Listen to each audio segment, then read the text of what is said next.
자, 우리 계속해서 요한복음 3장. 오늘은 침례인 요한이 한 말들 가운데 있는 진리고 우리 주님과 관계가 있죠. 자, 요한복음 3장 22절부터 29절까지 보겠습니다.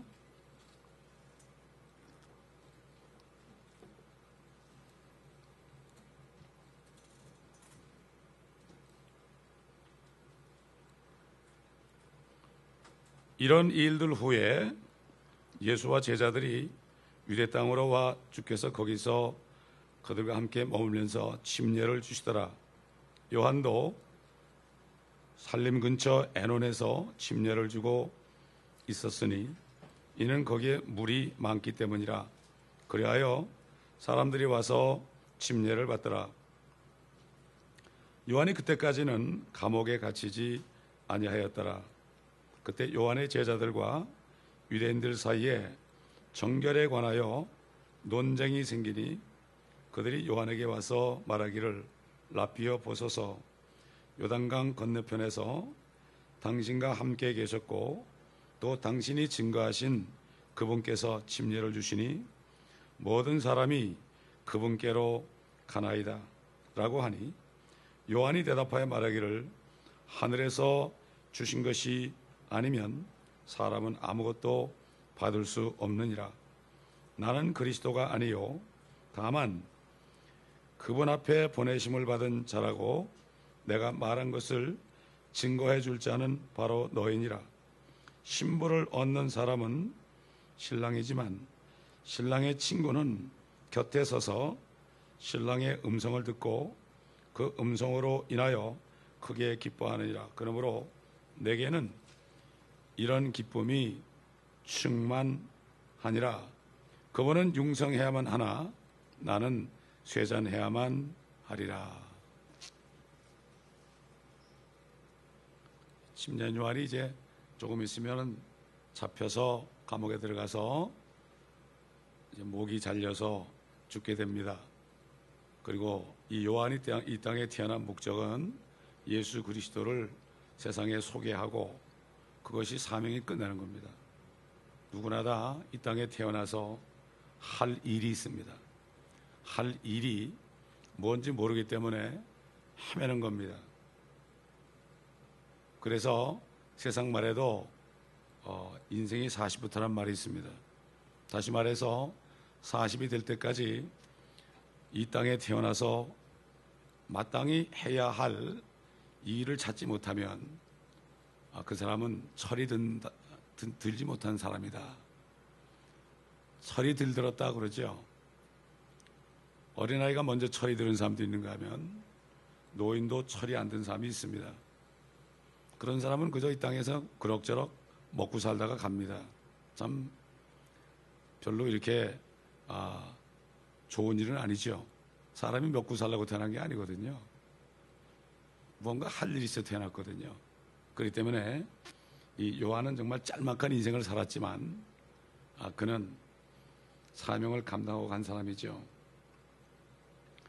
여기 예수님이 침례를 줬다고 그랬지만요, 4장 2절 보면은 예수께서 침례를 주신 것이 아니고 그의 제자들이 준 것이다 그랬습니다. 요즘 사람들이 그래요.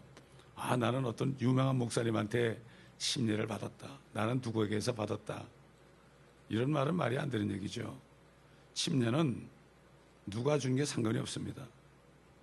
아버지와 아들과 성령의 이름으로 내가 자원해서 받는 거지, 누가 뭐 붙잡아가지고 물에 집어넣다 꺼냈다고 그래서 그 사람은 중요한 것이 못 됩니다.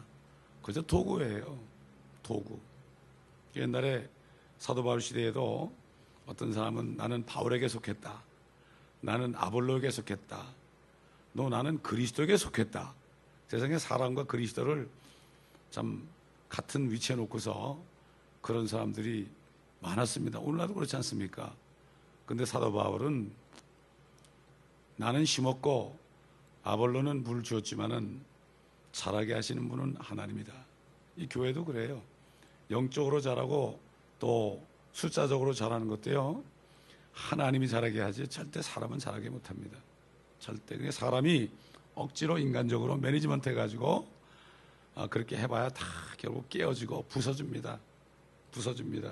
그렇기 때문에 그저 이 교회는, 이 강대상은 일단 구원받지 못한 사람은 구원받을 수 있도록 복음을 전해서 거듭나게 하고, 거듭난 사람에게 계속 말씀에 물을 주어서 그래서 자라게 해야 됩니다. 이 자라는 게 하루 이틀에 자라는 게 아니죠. 프로그램 몇 번 했다고 그 사람이 자라는 게 아닙니다. 계속 물을 주면 무럭무럭 자랍니다. 그렇지 않습니까? 아이들도 안 먹으려고 그러잖아요. 억지로 먹여내면 나중에 자라는 거예요. 그렇기 때문에 이 목회자는 억지로라도 먹이면 그러면 자라게 돼 있습니다. 어제도 어느 목사님 만나서 대화하는데 그런 얘기를 해요. 우리가 말씀만을 증거하는 교회라는 걸 알거든요. 그런데 이런 말을 하더라고. 목사님, 껍데기도 중요하지 않겠습니까? 그러죠. 껍데기도 중요하지 않겠냐. 말씀을 많이 먹어서 진리의식이 있는데 껍데기의 삶이 본이 안 되면 별로 좋지 않습니다. 보니까 그 목사님은 성도들의 껍데기를 잘 되게 하는 그러한 은사를 받았더라고. 그래서 그렇다면 우리 교회 와서 껍데기 좀 잘 되게 해달라고 그랬지. 그분이 큰 교회에서 성가대 지휘하던 분이고 할렐루야까지 지휘하는 분이에요. 그분이. 예, 그런 분인데 그런 얘기를 나눴어요. 그리고 우리 7월 7일 날 파크 가는데 거기 좀 오시라고, 거기 오시라고 이렇게 내가 초청했더니 오시겠다고 그러더라고요. 예, 그래서 정말 이 교회는 은사가 다른 사역자들이 모여서 뭐 담임 목사다, 부목사다 이런 게 없어야 돼요. 그런 건 없습니다. 다 동역자입니다, 여러분. 그렇기 때문에 우리 교회도 때가 되면은 그런 은사가 다른 분들이 모여서 누가 뭐 담임 목회자고 누가 부목사고 그런 거 없어요. 그래가지고 이제 성도 여러분들이 영혼주기 책망을 받을 것이 없이 자라고 그럴 수 있는 그러한 이제 때가 이제 곧 올 것 같습니다. 주님이 다 하시는 거거든요. 자, 여기 보면 23절, 24절, 25절, 특별히 25절 보면 정결에 관하여 논쟁이 생겼다. 지금 주님의 제자들이나 침례인 요한이 주는 침례는 지금 성령이 오신 후에 예수 그리스도를 믿어서 구원받을 때, 거듭날 때 받는 침례하고는 다른 거예요. 이거는 유대인의 정결례입니다. 물을 가지고 씻는 거예요. 육체를 씻는 거예요. 제가 엊그저께 누가 DVD를 보내줬더라고. 아마 여러분한테도 이메일 있는 사람 내가 다 보냈어요. 이메일 없는 사람은 이메일 넘버를 다 주세요, 나한테. 그러면 여러분이 필요한 자료가 있을 때 내가 다 보내드려요. 교회 밖에 있는 사람은 수십 명씩만 보내는데 이메일 여러분 넘버가 없어가지고 그냥 못 보내면 여러분 손해입니다, 여러분. 저기 저 춘천에 있는 한마음교회라는 데서 구원받은 사람들이 한국 CBS라고 크리스천 브로드캐스팅 시스템, 한국 기독교 TV 방송에 나와서 간증하는데 그 한마음교회는 제대로 된 교회더라고. 보니까 제대로 된 복음을 전하더라고요. 내가 그걸 어떻게 알았냐면 30대 때 무당이 된 여자가 있었어요. 그렇게 조상 귀신이 와서 괴롭히는 거예요. 나중에는 뭐 돈을 많이 벌었대요. 굿 한 번 하면 보통 5천만 원이래. 돈은 많죠. 그런데 비참하잖아요, 인생이. 그래서 정말 그러고 있을 때 누가 찾아와서 복음을 전했잖아요. 근데 아주 착한 사람이에요. 여러분, 아주 착한 사람에게 신이 씌워줍니다, 여러분. 그걸 아셔야 돼. 나는 착한데 무슨 죄가 있냐고 말이지. 예수 안 믿는 게 죄다. 그분이 이걸 깨달은 거예요, 나중에. 예수를 안 믿어서 내가 무당이 됐다. 이걸 깨달은 거예요. 성령이 오시면 죄라는 것은 너희가 나를 믿지 않냐며 그랬죠. 그 무당 귀신이 와서 괴롭히는데 도저히 안 되는 거야. 그때 깨달은 게 성령께서 사람을 통해서 네가 예수를 안 믿어서 괴롭힘을 받는 거다. 그 예수님을 영접하니까 다 도망가 버렸어. 안에 평강이 오니까. 평생을 마약하고 조폭하던 또 노름하던 그 사람이 도저히 그 삶을 청산할 수 없고 죽을 지경이 됐죠. 마약을 많이 하면 죽어요. 나중에 갑자기 그냥 숨이 넘어 죽거든요. 그 순간까지 왔어요. 그럴 때 누구의 전도를 받고 결국은 회개를 하려고 새벽에 새벽 기도부터 교회 와가지고 서울에서 춘천까지 내려와서 자기가 지은 죄를 낱낱이 고백했대. 그런데도 시원하지가 않더래. 근데 누군가가 감동을 주더래. 네가 그렇게 죄를 진 것은 나 예수를 안 믿어서 그런 거야. 그 예수님을 영접하는 순간이요, 자유함을 얻은 거예요. 금방 빛이 딱 들어와요. 여러 번 얘기했죠. 빛이 들어오니까 어디 물러갔다. 그 얘기를 그대로 하더라고. 이게 복음이에요. 이게 춘천 한마음교회는 진짜 복음 전하는 교회더라고요. 내가 2개밖에 못 봤어. 아직 3개가 있는데 여러분 이메일로 보내서 다 보세요. 그 사람들이 예수를 믿지 않아서 죄에서 못 떠나는 거예요. 회개라는 게 지난 거 그냥 일일이 낱낱이 하는 거, 그건 후회죠. 후회하지 말고 예수님을 영접, 빛이 들어오면 되는 거예요. 교회 다니는 사람이 수없이 많잖아요. 자기 착한 줄 알아요. 그게 나는 죄가 없는 줄 알아요. 예수님을 영접 안 한 게 죄거든요. 그냥 마음 열고 그 빛을 받아들이면 싹 없어지는 거거든. 없어지는 거거든. 그런 사람이 구원받으면은 내가 이제 침례 받아야지 그래가지고 침례를 받겠다고 차원을 합니다. 오늘 중으로 여러분 침례하는 분들 다 이름 써내세요. 미집사님한테 다 써내세요. 셋째 주에 침례식 할 겁니다. 셋째 주 예배 끝나고요. 7월 셋째 주에. 그러니까 여기 받은 침례는 거듭남과는 상관이 없어요. 아무 상관이 없어요. 그래서 여러분 베드로전서 3장 21절 보겠습니다. 사도 베드로가 이제 은혜 시대 받는 침례에 대해서 증거했죠. 베드로전서 3장 21절.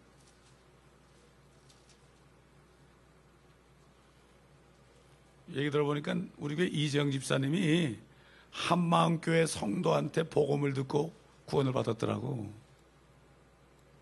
그러니까 그 이정 집사를 통해서 그 DVD가 다 우리한테 온 거예요. 그 확실히 구원받은 거죠, 그죠? 예. 예수 안 믿는 게 죄라는 게 증거됐으니까. 자, 베드로전서 3장 21절. 물은 예수 그리스도의 부활하심으로 인하여 이제 우리를 구원하는 모형이니 곧 침례라. 이것은 육체의 더러움을 제거하는 것이 아니라 하나님을 향한 선한 양심의 응답이라. 물론 씻어서 깨끗하게 되는 게 아닙니다, 여러분. 모형입니다. 다시 말해서 예수 그리스도가 우리 위해 죽으신 것을, 장사된 것을 내가 믿기 때문에 내가 물속에 들어가는 거예요. 주님과 함께 죽었다가 장사된 거예요. 그 다음에 물에서 올라올 때는 주님이 부활하신 것처럼 나도 부활했다. 그 춘천 한마음교회 사람들이 꼭 안 빠뜨리는 게 뭔가 하면은 예수님의 부활을 얘기하더라고. 그렇잖아요. 예수 그리스도를 죽은 자 가운데 살리신 그분을 믿으면 구원을 얻으리라고 그랬죠. 부활신앙이 얘기, 부활신. 요즘에 제대로 복음이 안 전해져요. 도덕적으로만 얘기해. 그 도덕적인 죄만 얘기해. 그것만 회개하라고 그래. 아닙니다.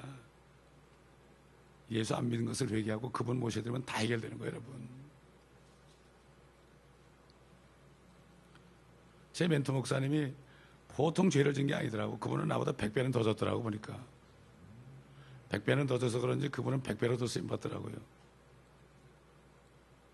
어떤 목사님 만나가지고 주님을 영접했거든요.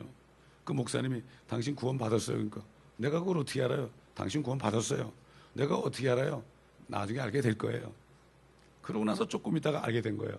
그리고 그 알게 된 구원이 지금까지도 변함이 없다는 거예요. 이걸 바로 알아야 됩니다. 요즘 복음이 전파되지 않아서 예수 믿지 않은 것을 회개 안 해요. 예수 믿지 않은 것을 회개해야 돼요. 제가 구원받고 예수 믿지 않았던 것을 몇 달을 회개했어요. 울면서. 너무나 죄송해가지고. 아니 하나님이 나 때문에 죽었는데 내가 안 믿은 게 얼마나 죄송해요. 나같이 나쁜 놈이 어디 있습니까? 그게 큰 죄거든요. 그래서 엄청난 죄를 졌어요. 나도 그 예수를 안 믿어서 엄청난 죄를 졌다고요. 나는 그것 때문에 지옥 가는 줄 알았다니까요. 그게 아니더라고요. 그 때문에 침례받는 사람은요, 자기의 차원에서 예수 그리스도는 하나님의 아들이요 나의 죄를 위해 죽으시고 장사되셨다가 셋째 날에 부활하셨고 나도 주님처럼 부활하는 소망을 갖고 삽니다. 이렇게 선포하셔야 됩니다, 여러분. 그리고 미국 사람들은 영접 기도 시킬 때 따라서 안 해요.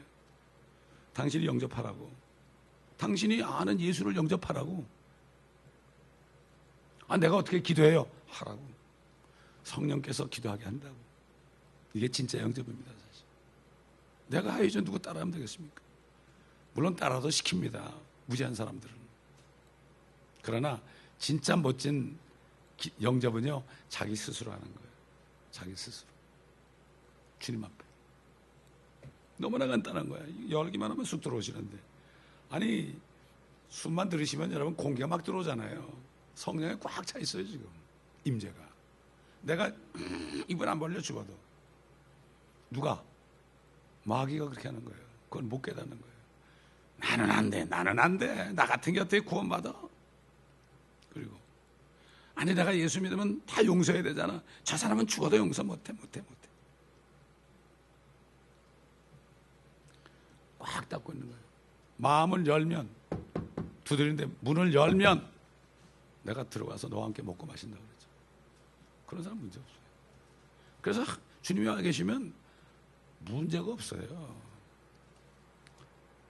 다 책임진다고요. 주님이 책임져요. 필요할 때 다 주시고요. 필요할 때 다 줘요. 근데 구원받지 못한 사람이 뭐 달라고 그러니까 오나요? 안 오지. 구원받은 사람은 가만히 있어도 아버지가 먼저 급해가지고 갖다 줘요. 제가 그렇게 살았으니까 여러분도 그렇게 할 수 있잖아요.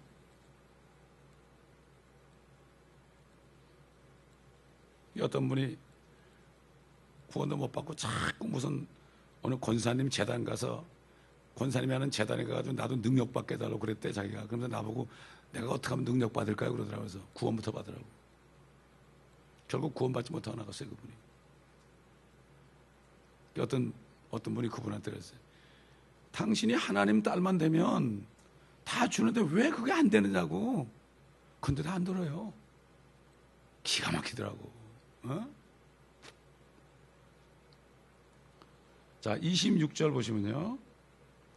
그들이 요한에게 와서 말하기를 랍비여 보소서, 요단강 건너편에서 당신과 함께 계셨고 또 당신이 증거하신 그분께서 침례를 주시니 모든 사람이 그분께로 가나이다. 모든 사람, 거기는 모든 사람을 얘기해요. 무슨 세상 사람 전부가 얘기하는 게 아니죠.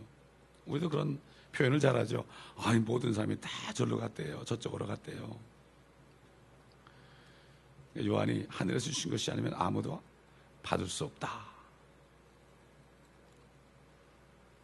다시 말해서 누구든지 그리스도께로 갈 권리가 있다는 얘기입니다. 모든 사람이.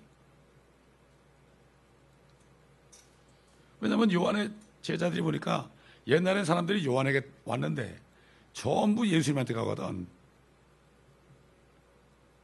전부. 그러니까는 요즘 말하면 우리 교회 사람들이 저쪽 교회로 다 갔어요. 그러면 그런 식이지. 근데 요한은 하나님이 주시지 않으면 그렇게 안 되고 누구든지 갈 수 있다. 요한은 주님께로 사람들을 인도하려고 온 사람이지 자기 사람 데리고 있으라고 그런 게 아니거든요. 그러니까 요한의 제자들이 다 예수님의 제자가 됐어요, 여러분. 마찬가지입니다. 교회는 오는 사람들이 목사의 제자가 아니고 그리스도의 제자가 되게 해야 됩니다. 그리스도를 만나게 해줘야 됩니다.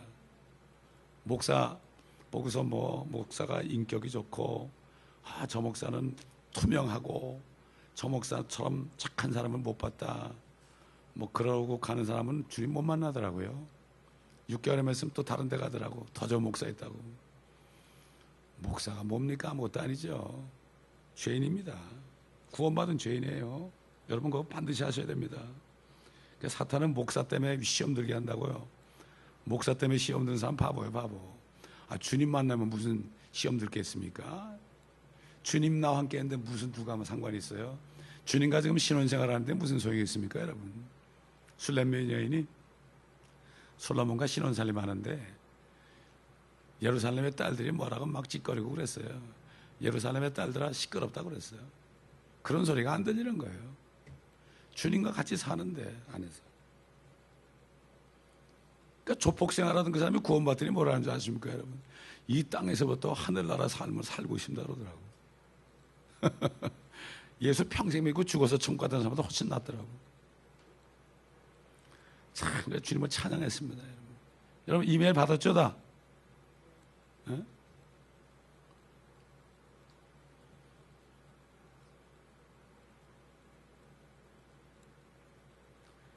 요한은 자기가 그리스도가 아니라고 그랬어요. 선지자도 아니라고 그랬어요. 나는 선지자 이사야가 말한 광야에서 외치는 소리다. 나는 소리만 지르다 간다. 회개하라 천국에 가깝다. 내가 메시아를 받아들여라. 나는 이 메시지 전하러 왔다. 소리라고 그랬어요. 소리. 그가 선지자거든요. 근데 난 아니라고 그랬어요. 아니라고 그랬어요. 그래서 뭐라 그랬습니까? 29절에 신부를 얻는 사람은 신랑이지만 신랑의 친구는 곁에 서서 신랑의 음성을 듣고 그 음성으로 인하여 크게 기뻐하느니라. 그러므로 내게는 이런 기쁨이 충만하니라. 자, 신부가 나오죠? 신랑이 나오죠? 그런데 신랑의 친구가 또 나옵니다. 근데 자기는 신랑의 친구라고 그럽니다. 신랑의 친구. 여러분 이 땅에서 말이죠.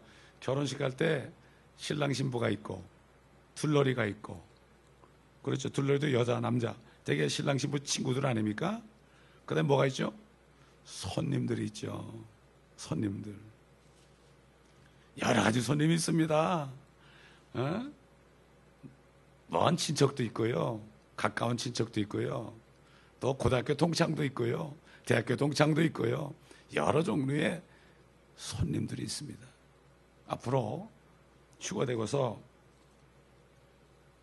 그리스도 심판석에 서기 전에 거길 거쳐서 어린 양의 혼인식에 들어갈 때 똑같습니다. 그러니까 지금 이 결혼이라는 제도하고 결혼식이 앞으로 하늘에서 있을 게 모형이에요, 그게.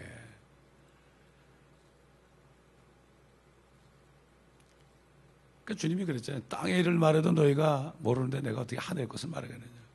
땅의 이 결혼식을 그렇게 보면서도 성경을 읽으면서 하늘의 결혼식을 못 본다는 얘기예요. 얼마나 답답하겠습니까?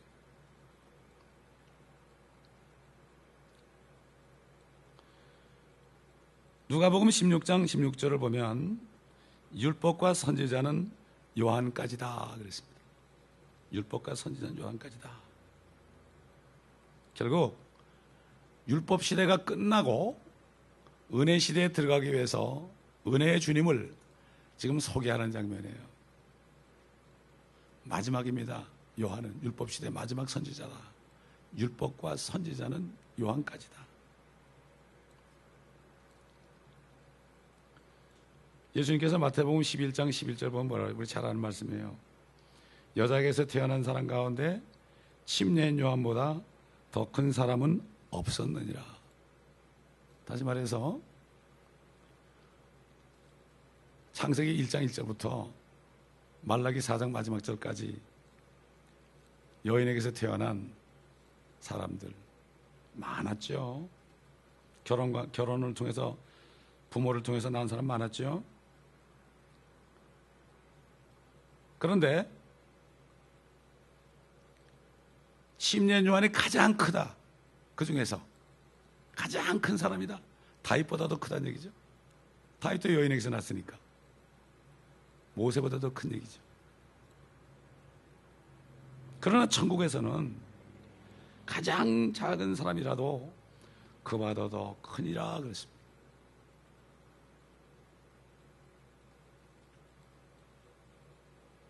거듭나서 가는 곳, 하나님의 나라, 왕국. 왜 그렇겠습니까, 여러분? 신부니까. 그리스도의 신부니까. 심지어 요한은 그렇게 큰 자였지만은 예수님의 친구였어요. 그 안에 성령이 없잖아요. 신부가 되려면은 예수 그리스도 안에는 그 영이 있어야 돼요. 그럴 때 하나님 아버지의 자녀가 돼요. 유대인들은 자녀가 안 됐잖아요. 지금도 유대인들이 구원받으면 우리처럼 하나님의 자녀가 되고 예수의 피로 유대인과 이방인이 하나 돼. 이게 신비입니다. 신비. 그래가지고 이 거듭난 교회가 하나밖에 없죠. 거듭난 사람들 여기저기 많이 있죠. 그러면 주님 볼 때 하나예요. 하나. 주님 볼 때 교회는 하나입니다. 여러분. 지역적으로 나눠 있을 뿐이지 주님 볼 때 하나예요. 우리가 볼 땐 여러 개 있지만 하나예요. 이 교회가 머리신 주님과 이렇게 연결이 돼가지고요. 저 셋째 하늘 보좌까지 연결이 되어 있거든요. 영적으로. 그러니까 우리 교회는 주님과 우리 사이에 그 몸에 말이죠. 우주 만물이 다 들었어요. 하늘의 별과 달들, 은하계, 모든 성단과 에스자 성운이라든가 하늘에 있는 모든 허스트들, 만군의 주 여호와라고 그러죠. 만군, 정사와 권세들이 다 들었어요. 안에. 그 때문에 우리가 이제 그들을 충만케 하는 거예요. 천일한국 끝나면은 머리신 주님과 만나가지고 멀리 떨어지지 않고 하나가 돼가지고 같이 다니면서 만물을 충만케 합니다. 이게 사도 바울에게 주신 신비로운 메시지입니다. 이게. 나는 하늘을 쳐다볼 때마다 내가 다 영적으로 저 안에 있구나. 저들이 내 안에 있구나. 우리 안에 있구나. 그걸 보면 얼마나 감사한지 몰라요. 저는 그 하늘을 자주 쳐다봅니다. 여러분.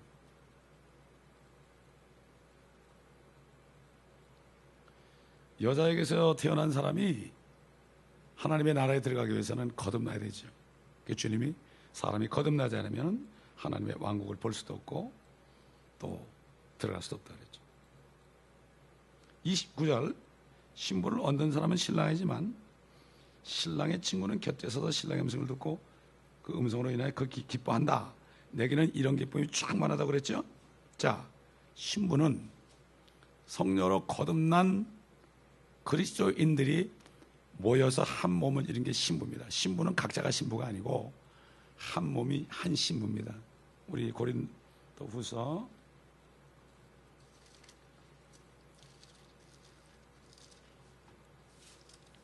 11장 보면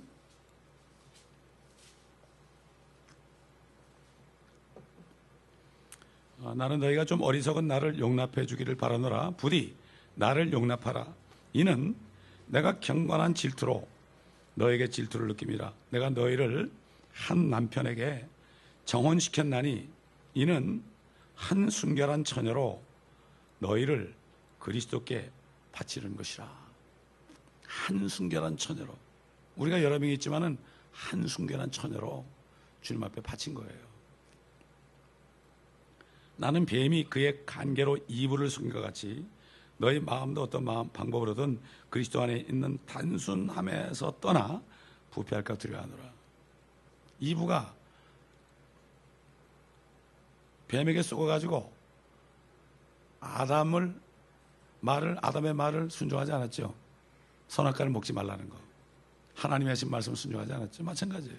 누가 아담입니까 지금? 마지막 아담 예수 그리스도. 우리는 이브. 그렇기 때문에 그분의 말씀을 떠나지 말라. 다른 복음, 다른 영, 다른 예수 이거 전파하면 잘 영접한다. 다른 복음, 다른 예수, 다른 영이 뭐죠? 뱀이요, 뱀. 그게 아직도 꿰이는 거예요. 아직도 꿰이는 거예요. 절대 그러면 안 된다. 이런 말씀한 거죠. 그러니까 결국은 신부는 신랑의 아내가 될 사람이다. 새 예루살렘에 들어가면 새 예루살렘이 마치 신랑을 위하여 신부가 탄장한 것 같더라. 그냥 12보석으로 하고 정금으로 반짝반짝하고 그 다음에 진주문 있고 이런 것들이 소위 여자들 화장하는 거 똑같아요. 화장하는 거하고. 그걸 여자들이 화장해서 신부 화장하잖아요. 아무리 못생긴 사람도 보니까 신부 화장해서는 최고로 이쁘더라고요. 별거 다 하지 않습니까? 그걸 보면서 깨달으라는 거예요.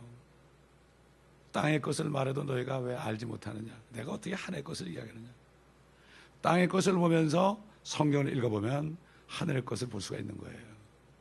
성경을 봐야 되죠. 그래서 그러므로 교회는 지금은 약혼 관계에 있죠. 성령이라는 것은 약혼 반지와 다름없죠. 약혼 반지. 정혼한 처녀죠. 그리고 주님 만날 때 결혼시켜야만 부부가 될 거 아닙니까? 그래서 휴거돼가지고 그래서 심판석에서 우리 못한 거 다 혼나고 막 불로 태워버리고 책망받고 깨끗하게 한 다음에 세마포 깨끗하게 한 다음에 그때 들어가죠. 그냥 이 상태로 안 됩니다, 여러분. 그 때문에 그리스도 심판석에서 좀 덜 책망받으려면 지금 정신 차려야죠. 그때 돼서 너는 깨끗하다 얼마나 좋겠어요? 아마 사도 바울은 그랬을 거예요. 내가 달려갈 길을 다 달리고 믿음을 지켰으니. 그 믿음을 지켰다는 게 구원 잃어버리지 않게 해서 지켰다는 뜻이 아닙니다. 그게 주님을 끝까지 신뢰했다는 얘기예요. 그저 믿음만 그러면 다 그냥 뭐 지옥 갈 거 구원받는 거 그거만 생각해. 믿음으로 살지라. 구원만 받는 게 아니라 계속 살아가는 거죠. 그러므로 우리는 약혼 상태에 있다. 그러니까 결혼 준비해야 된다. 결혼 준비. 바쁩니다, 여러분. 신랑만이 기쁨의 주인공입니다. 신랑이 우리 위해 죽으셨다가 살아나셨으니까 마땅히 신랑이신 우리 주님이 모든 기쁨을 다 누리셔야 되죠. 그래서 우리는 주님을 기쁘게 해드려야 돼요. 살든지 죽든지 먹고 마시든지 다 주님을 기쁘게 해줘야 됩니다. 모든 것이 하나가 돼야 돼요. 신랑의 친구는 주인공이 될 수가 없죠. 큰일 나죠. 그러다가 그날 결혼식장에서 신부 뺏길 거 아닙니까? 그저 신랑이 기뻐하는 거 옆에서 같이 웃어주면 되는 거예요. 이게 신랑의 친구 아닙니까?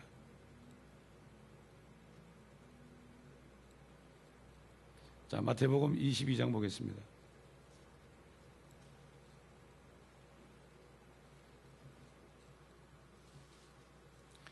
손님들이 나와요.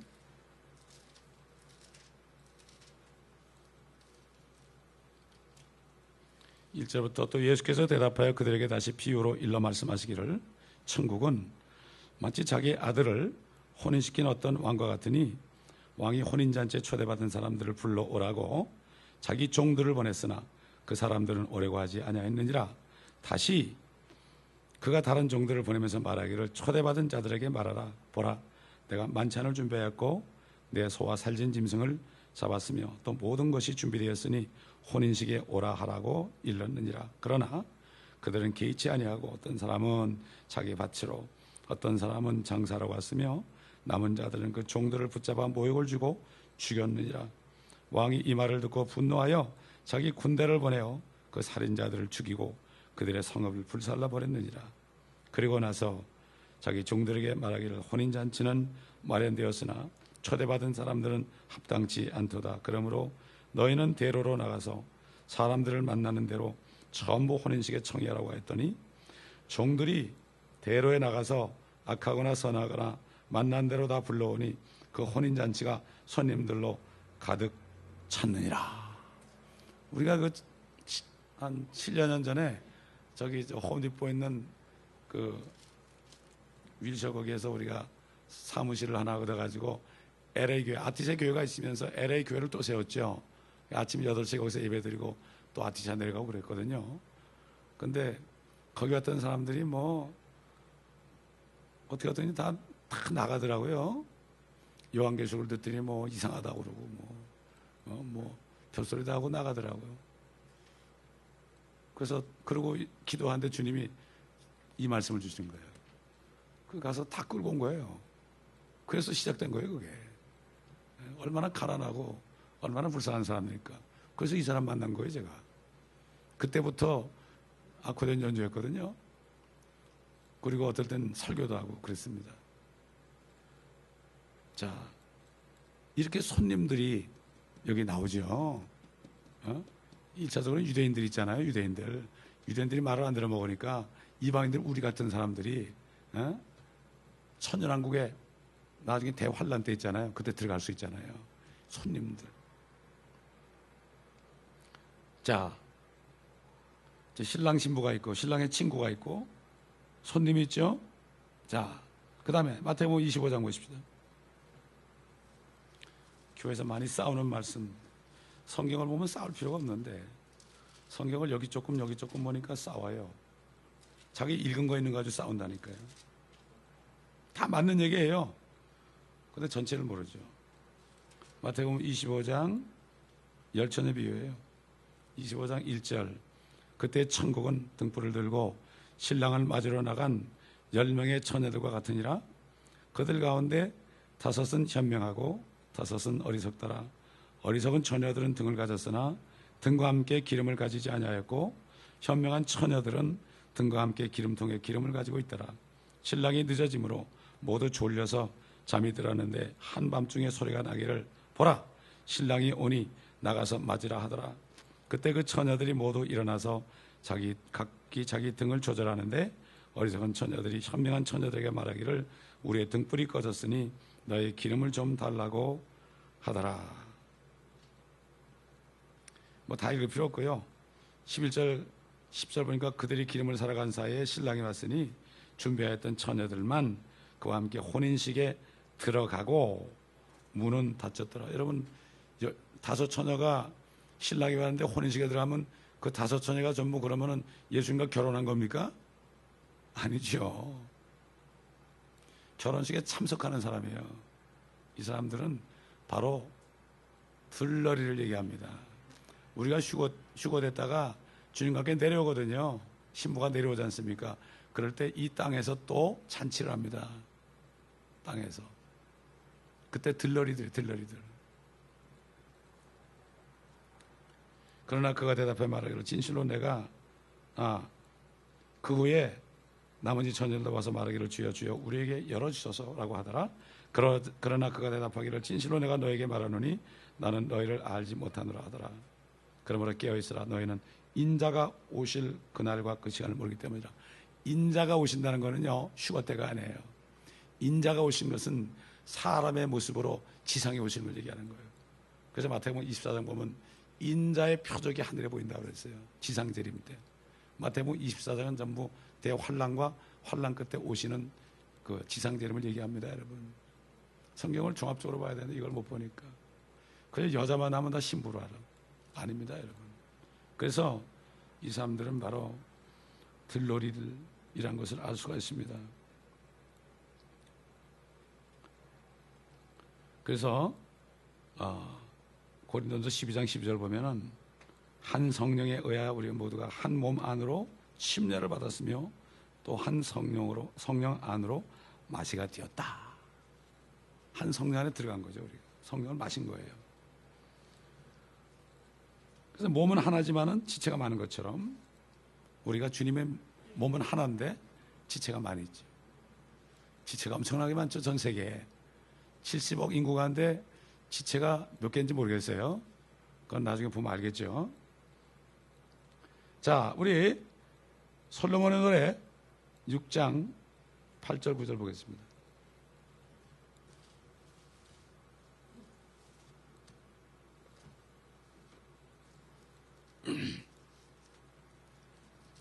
성경에 다 짝이 있다고 그랬죠. 6장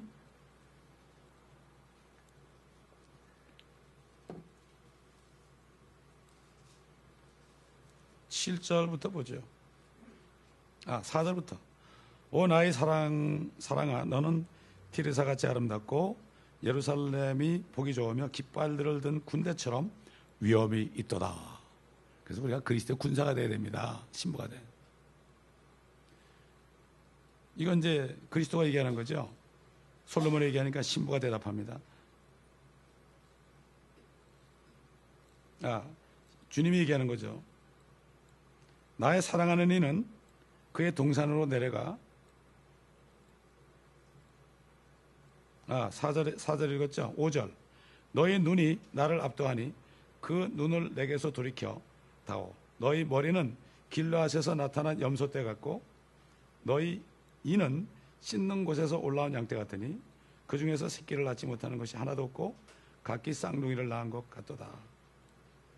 네 뺨은, 이게 교회를 향하는 얘기죠. 주님께서 네 머리털의 안에서 석류 한쪽 같도다. 왕후가 60이요 후궁이 80이요 처녀들은 셀 수도 없으나. 처녀들이 나오죠. 이게 마태복음 25장의 처녀들이에요. 열 처녀라는 것은 열 중에 반이다. 반은 현명하고 반은 그렇지만 이걸 얘기한 거지 꼭 10명이다 이런 뜻이 아니죠. 나의 비둘기 나의 더럽혀지지 않는 자는 오직 하나요 그녀는 그 어머니의 외동딸이며 그녀를 낳은 어머니의 귀한 사람이라. 딸들이 그녀를 보고 그녀를 축복하니 정녕 왕후들과 후궁들과 그들이 그녀를 칭찬하는도다. 또 왕후들이 나와요. 후궁들이 나와요. 또 처녀들 나오죠. 그러나 신부는 하나죠. 또 시편 45편을 보세요.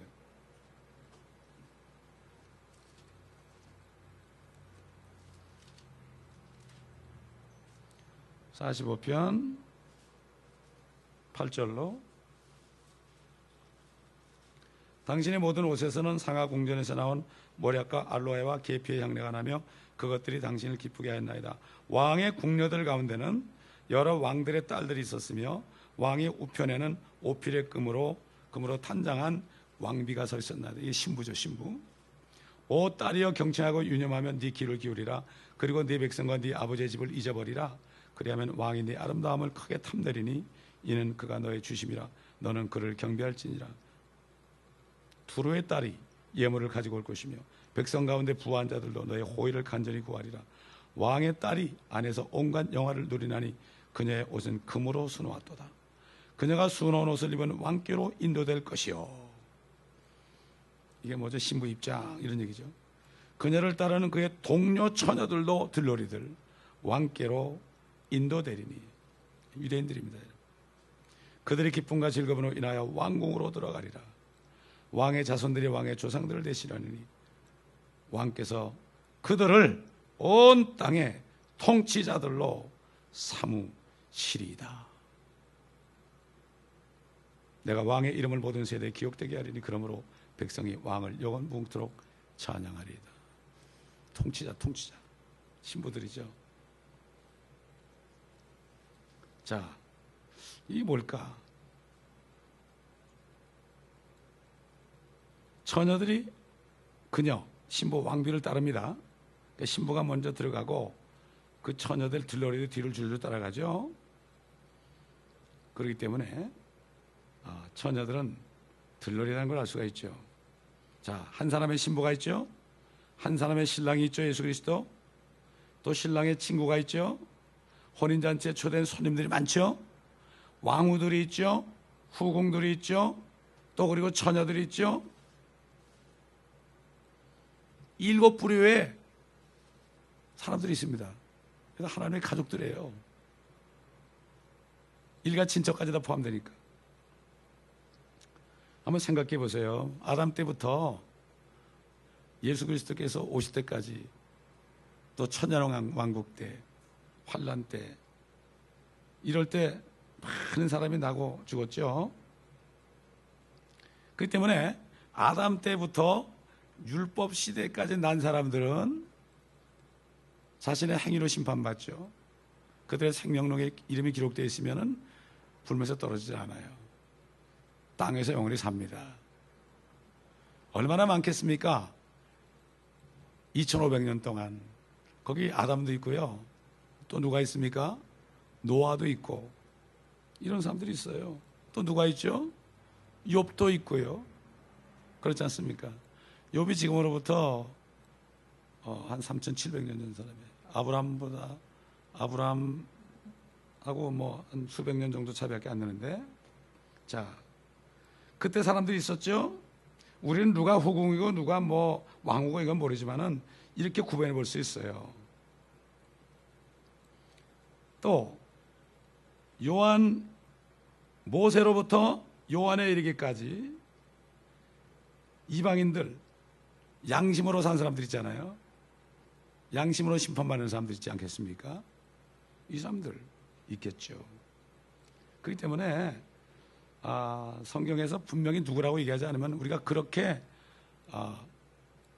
주시는 대로 생각을 할 수 있죠. 그건 뭐 누가 누구라고 꼭 모른다고 우리 구원과 상관있는 거 아니니까 억지로 풀면 안 돼.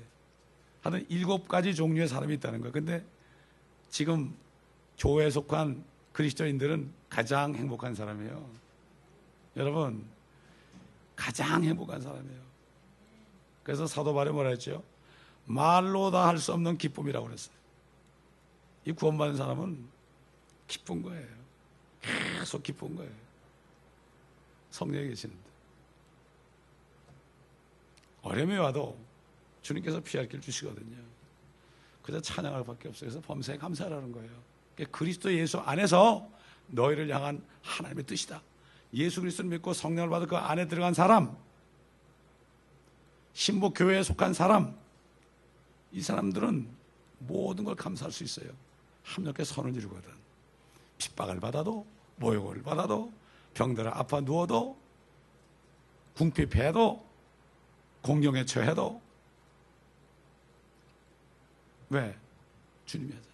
주님. 그게 무당됐다가 예수 믿고 구원받은 사람 있잖아요. 그 자매가 참 성령이 깨닫게 해주니까 놀란 죄가 있더라고. 그런데도 자꾸만 누가서 괴롭힌 게 있잖아요. 영적으로. 근데 자기가 예수 그리스도의 이름으로 하려고 그러다 보니까 성령이 아니 주님이 내가 할 텐데 네가 하느냐? 가만히 있으니까 주님이 다 처리하시더래요. 그렇지 않습니까? 여러분 생각해 보세요. 우린 죽었는데 주님이 살아계시는데 그저 가만히 있으면 돼요. 우리는 어려움이 있을 때 있죠. 누가 막 뭐라고 그러고 욕하고 그럴 때 그냥 가만히 있으면 주님이 처리한다니까. 아멘. 이게 진리예요. 진리. 이걸 못 깨달으니까 한마디도 안 질라고 그러는 거예요. 세상 사람하고. 너는 떠들어라.